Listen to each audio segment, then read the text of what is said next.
नमस्कार दोस्तों, मैं विकास कुमार खरगा आप सबों के बीच यूपीएससी की प्रारंभिक परीक्षा की तैयारी किस प्रकार की जाए उसके संबंध में अपने जीवन के अनुभव शेयर करना चाह रहा हूँ। दोस्तों, जब हम लोग 2000 से 2005 के बीच में यूपीएससी की तैयारी करने का साहस जुटाए, उस समय हम लोगों को उसके प्रश्न का मॉडल देख करके अत्यंत ही जटिलता का अनुभव होता था कि यह एक ऐसा पहाड़ है, एक ऐसा अनुभव प्रदान करने का पहाड़ है जिसे पार करना सरल नहीं है। एक बहुत ही अंतर्द्वंद हमारे मनो मस्तिष्क में तैरते रहते थे। हम लोगों को आर्थिक समस्या का सामना करना पड़ रहा था, बेरोजगारी की समस्या का सामना करना पड़ रहा था।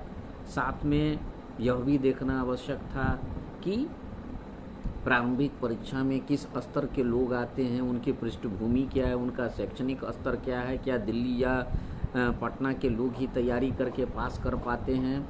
और उस दौर में केवल प्रतियोगिता दर्पण ही एक माध्यम हुआ करती थी जो प्रारंभिक परीक्षा को पास करने या यूपीएससी के संबंध में उसके सिलेबस और उसके प्रश्न की पृष्ठभूमि की जानकारी देती थी। इसके अलावा न उस समय टेक्नोलॉजी का आज के जैसा माध्यम हुआ करता था।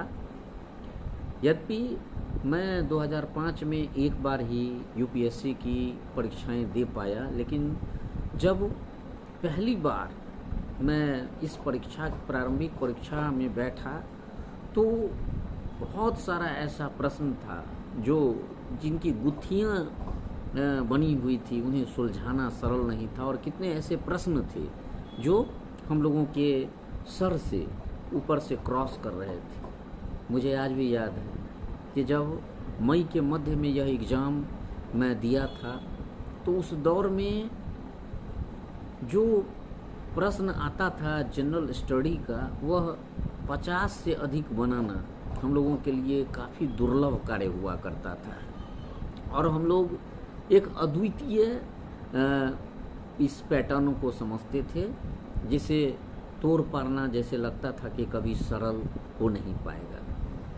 तो फिर हम लोगों ने लगातार इसकी तैयारियां प्रारंभ की और उस तैयारी के क्रम में जो सबसे महत्वपूर्ण प्रश्न हुआ करता था कि हिंदी माध्यम के छात्र पास कर पाएंगे कि नहीं। लेकिन मेरा मानना है कि यदि व्यक्ति लगनशील हो, वह लगातार परिश्रम करे, तो वह हिंदी हो या जो भी माध्यम हो, आप निश्चित रूप से सफल हो सकते हैं।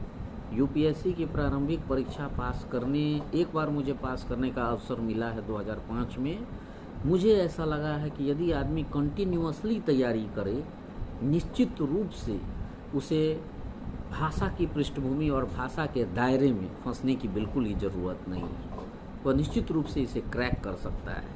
दूसरा, उस दौर में जो परीक्षाएं होती थी उसका पैटर्न होता था, एक आपका सब्जेक्ट होता था और दूसरा आपका जनरल स्टडी से संबंधित प्रश्न हुआ करता था। और जो आपका सब्जेक्ट होता था उसके लिए आपको वह भी एक बहुत ही दुर्लभ प्रश्न हुआ करता था कि किस सब्जेक्ट का चयन किया जाए, कौन सा सब्जेक्ट हमें प्रारंभिक परीक्षा में पास करवा सकता है। इसके लिए सबसे अधिक आवश्यक है कि आप जो ग्रेजुएशन में सब्जेक्ट पढ़ते हैं, जो पोस्ट ग्रेजुएशन में सब्जेक्ट पढ़ते हैं, निश्चित रूप से उसी की पृष्ठभूमि को आपको अपनाना ज़्यादा बेहतर लगेगा। और यदि आपका ग्रेजुएशन का सब्जेक्ट है तो उसमें काफ़ी अधिक उसके सिलेबस से संबंधित जानकारियाँ आपको होती है। केवल आपको यह टर्न अप करना रहता है कि प्रारंभिक परीक्षा में जो प्रश्न पूछा जाता है वह किस स्तर के होते हैं, किस तरह का प्रश्न होता है। आपको सिलेबस पूरा पढ़ना है, चाहे कोई भी सब्जेक्ट हो। और कोई भी सब्जेक्ट जो है वह सफल होने का माध्यम होता है, बशर्ते उस सब्जेक्ट में आपकी गहरी रुचि हो और धीरे धीरे उस पर आपका पकड़ बनता हुआ जाता है। तो मैं बता दूं कि मैं कॉमर्स बैकग्राउंड से हुआ करता था और लेकिन मैंने इतिहास विषय ले रखा था, इसलिए मुझे तैयारी करने में काफ़ी समय लगा प्रारंभिक परीक्षा में विषय को पकड़ने में काफ़ी समय लगा। उस समय जो प्रतियोगिता दर्पण या अन्य तरह के कुछ लोगों के बीच में हम लोगों ने चर्चाएं की थी, उससे मुझे यह समझ में आया था कि प्रारंभिक परीक्षा पास करने के लिए आपको एनसीईआरटी का बुक पढ़ना निहायत ही आवश्यक है। इसके अलावा हम लोग मेरा इतिहास विषय प्रारंभिक परीक्षा में हुआ करता था और उसके लिए मैं बिपिन चंद्रा का जो किताब था उसे बहुत ही गहनता से अध्ययन करने का प्रयास करता था।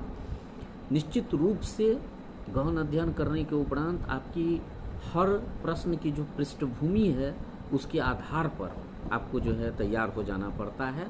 इसके अलावा दोस्तों, मैं झा और माली, हरिश्चंद्र वर्मा, BL ग्रोवर, इन सब की पुस्तकें निश्चित रूप से पढ़ना का प्रयास करता था। और सबसे उस दौर में जो महत्वपूर्ण चीज़ थी कि ज़्यादा किताबें नहीं मिलती थी। किताबों का वेरिएशन आज की तरह नहीं था, न कोई टेक्नोलॉजी थी जिसके द्वारा आप नई नई जानकारियाँ प्राप्त कर सकते हैं, न कोई मॉडल था।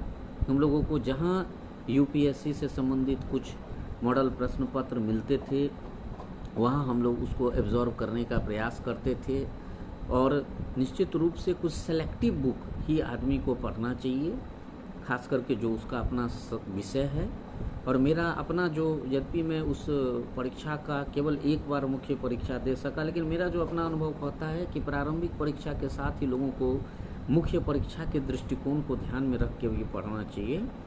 और जब प्रारंभिक परीक्षा 2 महीने शेष रह जाएं, तब आपको जो है निश्चित रूप से उस परीक्षा के साथ प्रारंभिक परीक्षा के ऊपर ही आपको फोकस करना चाहिए। दोस्तों, उस दौर में बिहार जैसे राज्य में, प्रांत में बिजली नहीं आया करती थी, तो हम लोग जनरल स्टडी की तैयारी के लिए BBC लंदन का न्यूज़ निश्चित रूप से टाइमली सुना करते थे। प्रत्येक दिन हम लोगों का सुनना एक निश्चित रूप से रूटीन वर्क हुआ करता था। और उससे हम लोगों को उसकी जो विश्लेषण की जो क्षमताएं थी वह हमें समझ में आती थी कि किस तरह विश्लेषण किया जाता है चीज़ों का, किस तरह से इसको जो है मोटिवेट किया जाता है, किस तरह के विषय वस्तु कंटेंट लिया जाता है, ताकि हम जो है इसको समझ सके, इसकी पृष्ठभूमि को समझ सके, उस कंटेंट का तार विषय वस्तु से क्या होना चाहिए। यह सब चीज़ हमें उस न्यूज़ को सुनने के उपरांत निश्चित रूप से बहुत हद तक समझने का प्रयास होता था। साथ में हम लोग प्रतियोगिता दर्पण की जो विश्लेषण की हुई आलेख हुआ करते थे, उसका गहनता से अध्ययन करते थे और उसको बार बार समझने का प्रयास करते थे कि क्या है।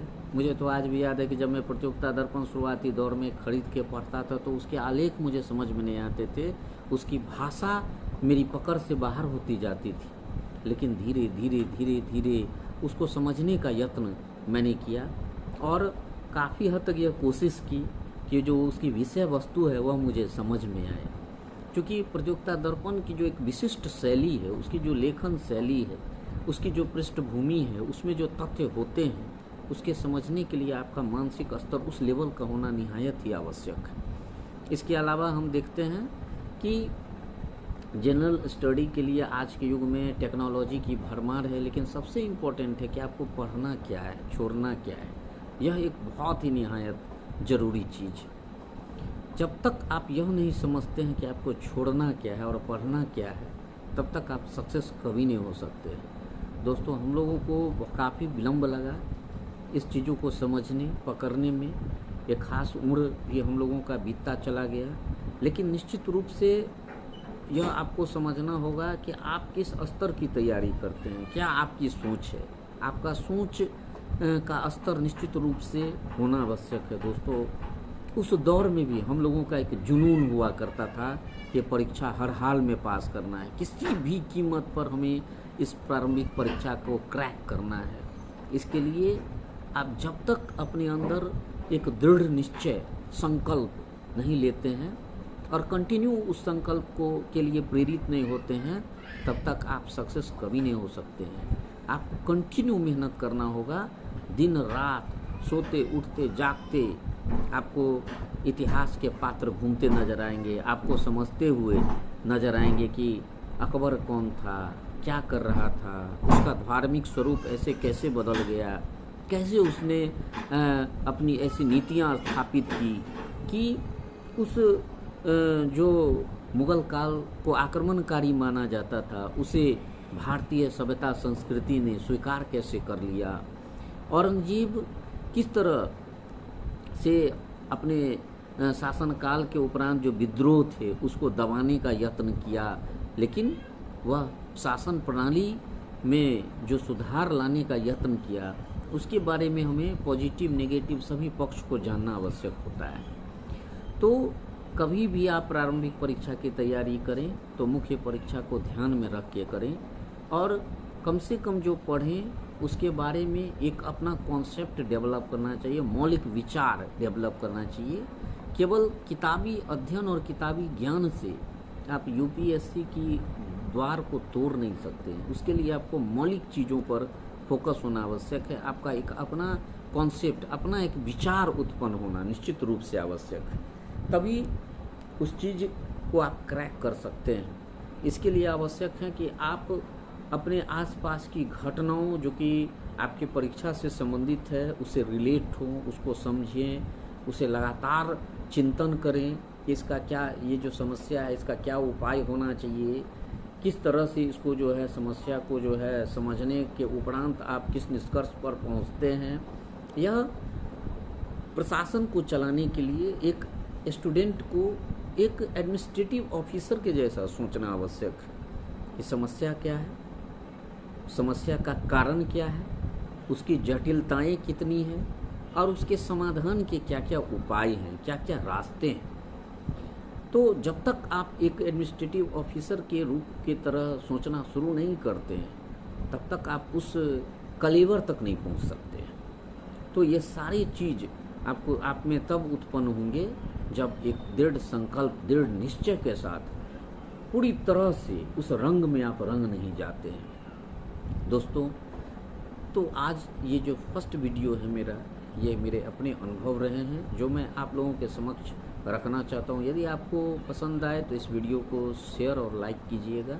धन्यवाद दोस्तों।